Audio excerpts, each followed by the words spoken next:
Hello दोस्तों, आप सभी का स्वागत है आपके अपने YouTube चैनल मैथ मस्ती एकेडमी में। दोस्तों, मैं सोनू कुमार और आज हम आप लोग के लिए लेकर आए हैं थेल्स प्रमेय का विलोम कथन। जैसा कि इसके पहले वाले वीडियो में हमने थेल्स प्रमेय का कथन डाले थे और ये जो है थेल्स प्रमेय का विलोम कथन है। अब थेल्स प्रमेय का विलोम कथन के बारे में हम जानने का प्रयास करते हैं।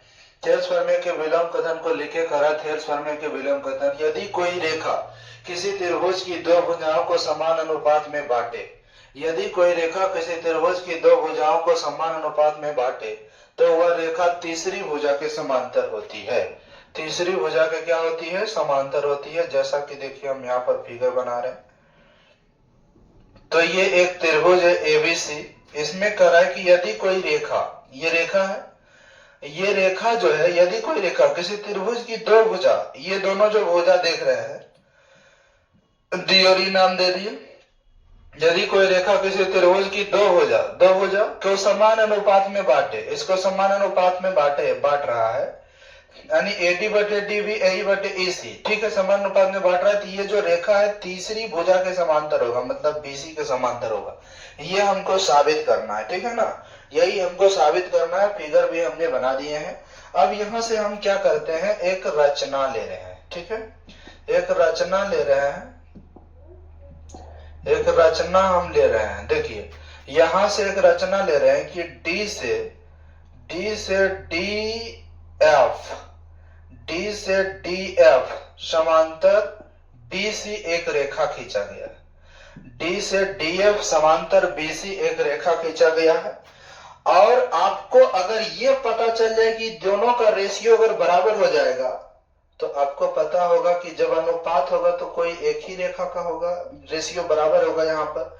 तो एफ यानी कि डीएफ और डीई क्या हो जाएगा? संपाती हो जाएगा। संपाती मतलब एक के पर स्थित, एक दूसरे के ऊपर चढ़ा हुआ है, ठीक है, एक दूसरे को ढक रहा है।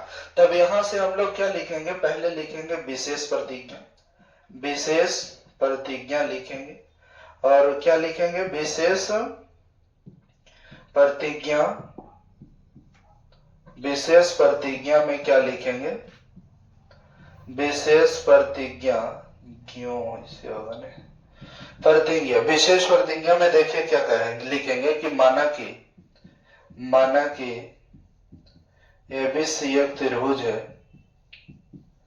एबीसी एक त्रिभुज है जिसमें रेखा डीई भुजा AB तथा AC को समान अनुपात में समान अनुपात में बांटती।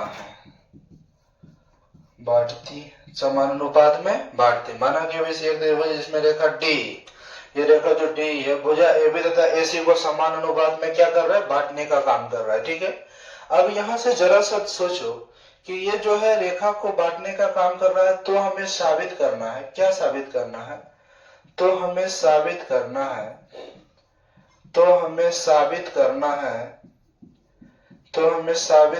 है कि DE समांतर BC, DE समांतर BC है, ठीक है, DE समांतर BC।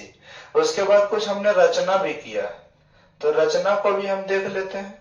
जैसे देखिए रचना हम क्या किए हैं, रचना में क्या है कि डी एफ समानांतर बीसी एक रेखा खींचा, ठीक है, डी एफ समांतर बीसी एक रेखा हमने क्या किया? खींचा। डी एफ समांतर बीसी एक रेखा खींचा। अब देखिए, तो यहाँ पर जब ये समान अनुपात में बांट रहा था, अब चलिए प्रमाण में हम लिखते हैं, प्रमाण कि जब वो समान अनुपात में बांट रहा था तब तो उसका रेशियो बराबर होना चाहिए, यानी कि डी जो डीएफ जो, यानी कि पहले कह रहा था कि ये जो रेखा है एडी और एसी, एबी और एसी को समान अनुपात में बांट रहा, मतलब एडी बटे डीबी और ए बटे एसी बराबर होगा। तो यहाँ पर हम प्रमाण में लिखेंगे कि दिया है क्या चीज?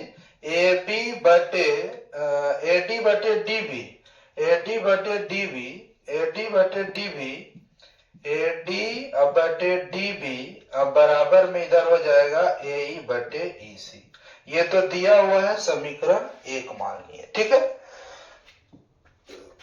समीकरण 1। अब देखिए रचना के अनुसार अगर देखा जाए थेल्स प्रमेय का कथन जो पढ़े थे हम, उसमें कहता था कि यदि कोई रेखा किसी एक भुजा के समांतर हो तो जिस भुजा पर वो रेखा को प्रतिच्छेद कर रहा है उसको समान अनुपात में बांटने का काम करता है। तो यहाँ से डीएफ जो है, हम तो समांतर ले लिए हैं, तो ये समांतर रेखा इस दोनों भुजा को क्या करेगा, समान अनुपात में बांटने का काम करेगा, ये डीएफ के कारण। तो इसका हो जाएगा एडी बटे डीबी, इधर हो जाएगा एएफ बटे एफ सी, यानी एडी बटे डीबी एएफ बटे एफ सी। तो यहाँ पर हो जाएगा नहीं कि रचना से, कैसे, रचना से एडी बटे डीबी अब बराबर हो जाएगा एएफ बटे एफ सी, एएफ बटे एफ सी, समीकरण 1। और इसको हम कितना मान लिए, 2। अब समीकरण 1 और 2 को गौर से देखोगे तो एक तरफ बराबर है ना। तो यहाँ पर लिखेंगे समीकरण 1 और 2 को तुलना करने पर, समीकरण 1 और 2 को तुलना करने पर, समीकरण 1 और 2 को तुलना करने पर, तो तुलना करिएगा तो यहाँ से हो जाएगा एडी बटे डीबी, एडी बटे डीबी ने वो तो बराबर है ये ना, अब नहीं कि आपको इधर बराबर करना है ए बटे ई सी, अब बराबर में इधर लाना है एएफ बटे एफ सी, एएफ बटे एफ सी। अब देखिए जब ये दोनों का रेशियो बराबर है, यानी कि फिगर में देखिएगा एएफ अब बटे एफ सी ए बटे ई सी, दोनों का रेशियो बराबर है, इसका मतलब कहीं ना कहीं ये समपाती हो गया। क्या हो गया, समपाती हो गया, ठीक है। तो यहाँ पर हम लिख सकते हैं कि डी एफ तथा डीई समपाती है। क्या है, समपाती है। डीएफ तथा एफ सी समपाती है, यानी कि डीएफ तथा डीई समपाती है, समपाती है, इसलिए यानी समपाती दोनों एक ही हो जाएगा, इसलिए डीई समांतर बीसी। यही आपको साबित करना था। इसमें भी आपको 5 नंबर मिलेगा। थेल्स प्रमेय का विलंब कथन है।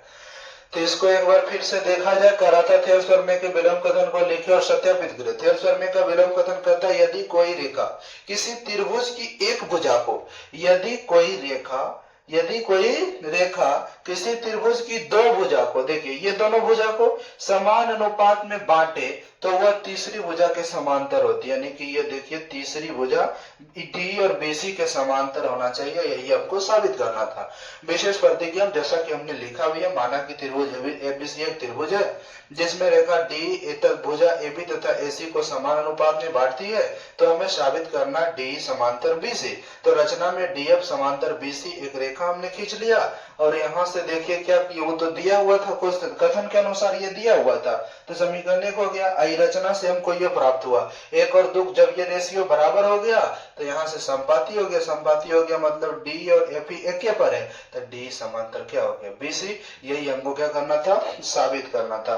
आशा करते हैं कि समझ में आ गया होगा। बहुत ही बेहतरीन ढंग से हम बताने का काम किए हैं। आप इसे अच्छे से कर लेंगे ताकि आपका आने की बढ़िया से मजबूत रहे, ताकि आने वाले एग्जाम में इसे आप सामना कर सके, लड़ सके। ठीक है, मिलते हैं नेक्स्ट वीडियो में।